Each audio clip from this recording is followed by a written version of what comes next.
All right, let's jump right in. We're talking about something pretty wild today. The story of a book that was literally put on trial.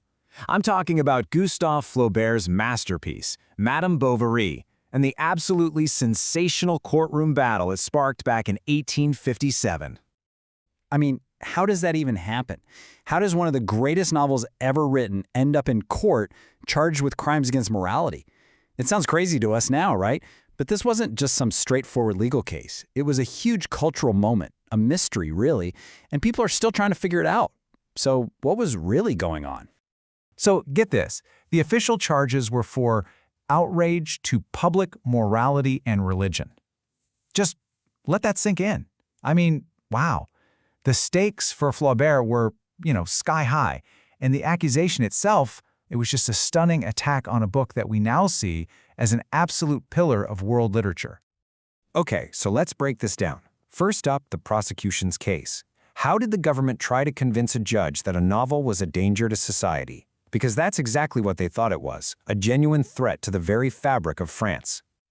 And this quote from the prosecutor, a guy named Ernest Pinard, really tells you everything you need to know about their angle.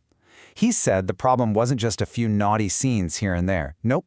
He argued that the whole vibe of the book, what he called its general color, was lascivious. Basically, he was saying Flaubert wrote this thing with one goal in mind, to corrupt his readers. So Pinard's arguments were pretty simple, really. First, he said the novel glorified adultery and basically trashed the whole idea of marriage. Second, he literally called the book poison, especially for its female readers. He was terrified it would give them ideas. And the villain at the center of it all? Emma Bovary. He didn't see her as a tragic character. To him, she was a dangerous temptress. But of course, Flaubert wasn't just going to take this lying down. He had a defense team, and their strategy was, well, it was brilliant. Instead of making some big speech about art for art's sake, they decided to fight fire with fire. They met the prosecution right on their own turf, the field of morality, and just completely turned their argument upside down.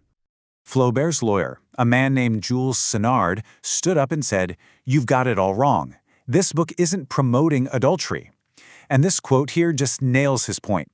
He argued that the novel actually shows how having an affair just leads you right back to the same boring problems of marriage, except now you've also got disgust and piercing remorse to deal with. Ouch.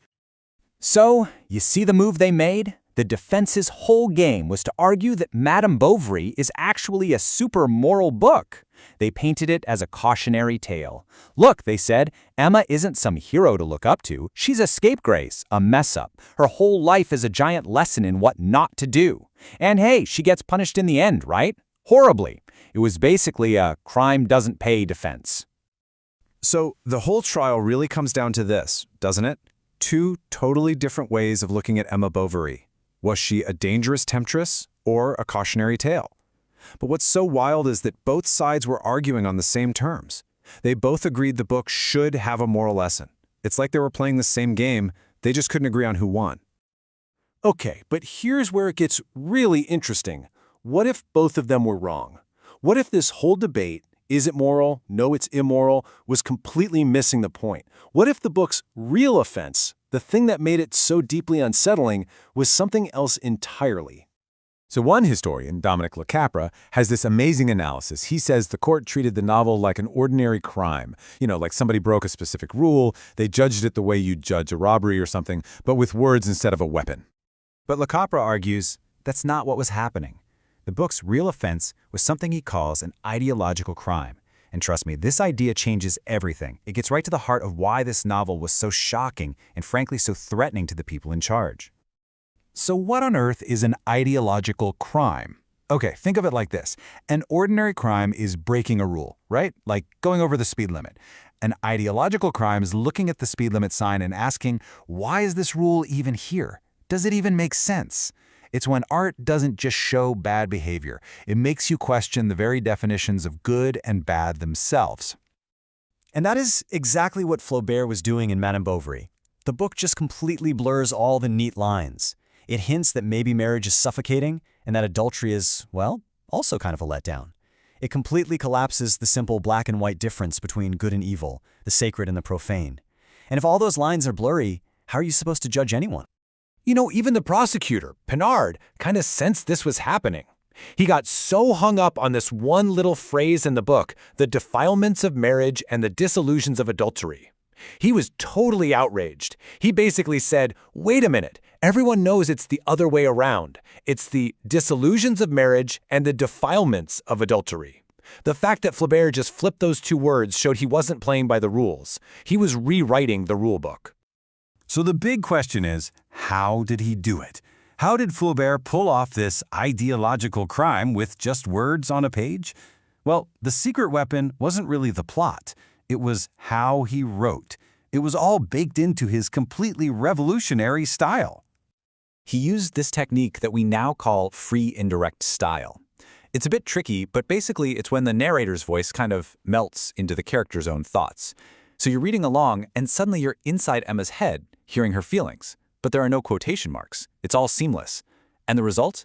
You can't tell who's talking, the character or the author. Flaubert just disappears, and with him goes any clear moral judge.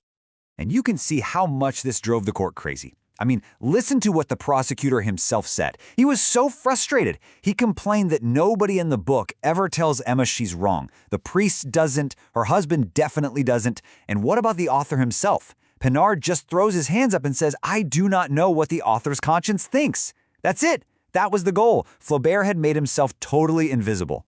So in the end, this trial was about so much more than just one dirty book. It was really a culture clash.